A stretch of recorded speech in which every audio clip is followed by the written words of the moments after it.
Request for proposal. ஆமா. இது எதுக்குன்னா, இந்த கார்ப்பரேட் சமூக பொறுப்பு சிஎஸ்ஆர்னு சொல்றோம்ல, அந்த மாதிரி திட்டங்களை செய்யக்கூடிய அனுபவம் வாய்ந்த என்ஜிஓக்களை அரசு சாரா நிறுவனங்களை கூப்பிடுறாங்க. சரி, குறிப்பா சூரிய சக்தி பயன்பாட்டை அதிகப்படுத்துறது, அதாவது அடாப்ஷன் ஆஃப் சோலார் பவர் தலைப்புல. இது 2 ல 3 வருஷம் வரைக்கும் நடக்கக்கூடிய திட்டங்கள். ஆமா. இதுக்கான நிதி ஒதுக்கீடு பாத்தீங்கன்னா ஒரு 50 லட்சத்திலேருந்து 4.5 கோடி ரூபாய் வரைக்கும் இருக்கு. இந்த எஸ்பிஐ அறக்கட்டளைங்கிறது ஸ்டேட் பேங்க் குரூப்போட சிஎஸ்ஆர் வேலைகள் எல்லாத்தையும் பாத்துக்கிற அமைப்பு. ஓஹோ. அவங்களோட எஸ்பிஐ கான்சர்வ்னு ஒரு திட்டம் இருக்கு. அது ஐநாவோட அந்த நீடித்த வளர்ச்சி இலக்குகள் இருக்குல்ல, அதுல குறிப்பா இலக்கு 7 மலிவான தூய்மையான ஆற்றல் அதோட சேர்ந்தது. இந்த ஆர்எஃப்பி அந்த கான்சர்வ் விபா அப்படிங்கிற பிரிவு கீழே வருது. சரி சரி. அப்போ இதுல உள்ள முக்கியமான சில விஷயங்களை பார்க்கலாம். முதல்ல தேதிகள்.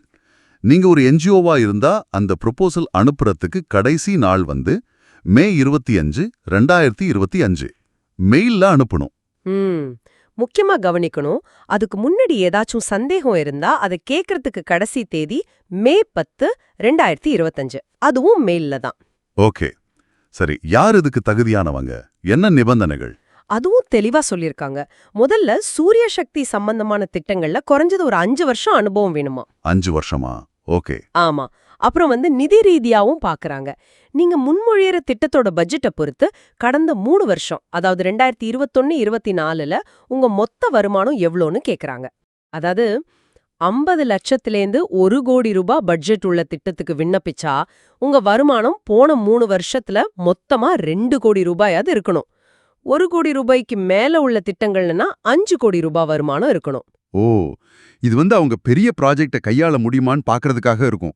ஆமா, கரெக்ட். அப்புறம் உங்க அமைப்பு இந்தியால பதிவு செஞ்ச லாப நோக்கமற்ற அமைப்பா இருக்கணும். எந்த அரசாங்க அமைப்பும் தடை செஞ்சிருக்க கூடாது. இதெல்லாம் அடிப்படை. அதுக்கு என்னென்ன டாக்குமெண்ட்ஸ் வேணும்னு அனெக்ஷர் 2ல ஒரு லிஸ்டே கொடுத்திருக்காங்க. சரி, இதுல எனக்கு ரொம்ப பிடிச்ச விஷயம் என்னன்னா, அவங்க எந்த மாதிரி திட்டங்களை எதிர்பார்க்கறாங்கங்கிறது தான். வெறும் பேடல் மாற்றுறது இல்ல. இல்ல, அவங்க சொல்றது இந்த மின் கட்டமைப்பு இல்லாத கிராமங்கள் இருக்குல்ல, அங்க சோலார் பவர் பிளான்ட் போடுறது, அப்புறம் வீடுகள், நிறுவனங்கள் மேல ரூஃப் டாப் சோலார். ஆமா, முக்கியமா கரண்டே இல்லாத ரொம்ப தூரத்துல இருக்கிற கிராமங்கள்ல சோலார் லைட் போடுறது. அதன் மூலமா அந்த கிராமத்தையே எரிசக்தியில தன்னிறைவு அடைய வைக்கிறது ஒரு பெரிய நோக்கம் மாதிரி தெரியுது. ஆமா, ஒரு முழு கிராமத்தையும் மாத்தணும்னு நினைக்கிறாங்க. அப்புறம் பாருங்க, இந்த விவசாயத்துக்கு சூரிய சக்தி பம்ப் செட், அதுவும் சமூக அடிப்படையில. அப்புறம் பள்ளிக்கூட மாதிரி நிறுவனங்களையும் சோலார்ல தன்னிறைவு அடைய வைக்கிறது. இது ஒரு நல்ல முழுமையான அணுகுமுறை மாதிரி தெரியுது. அதுக்கு தான் அவங்க ஒரு ஃப்ரேம் ஒர்க், ஒரு கட்டமைப்பு கொடுத்திருக்காங்க. சும்மா கொண்டு போய் பொருளை கொடுத்துட்டு வர்றதில்ல. முதல்ல அங்க என்ன தேவைன்னு ஒரு பேஸ்லைன் ஸ்டடி பண்ணணும். அப்புறம் அந்த ஊர் மக்களோட பேசி எங்க இதை நிறுவலான்னு இடம் பார்க்கணும். அரசாங்கத்துக்கிட்ட அனுமதி வாங்கணும். முக்கியமா அந்த சமுதாயத்தையே இதுல ஈடுபட வைக்கணும், மொபிலைஸ் பண்ணணும். ஆமா, அப்பதான் அது நீடிக்கும். கரெக்ட். அப்புறம்தான் அந்த சோலார் கருவிகளை நிறுவி அதை எப்படி பயன்படுத்துறது, பராமரிக்கிறதுன்னு பயிற்சியும் கொடுக்கணும்.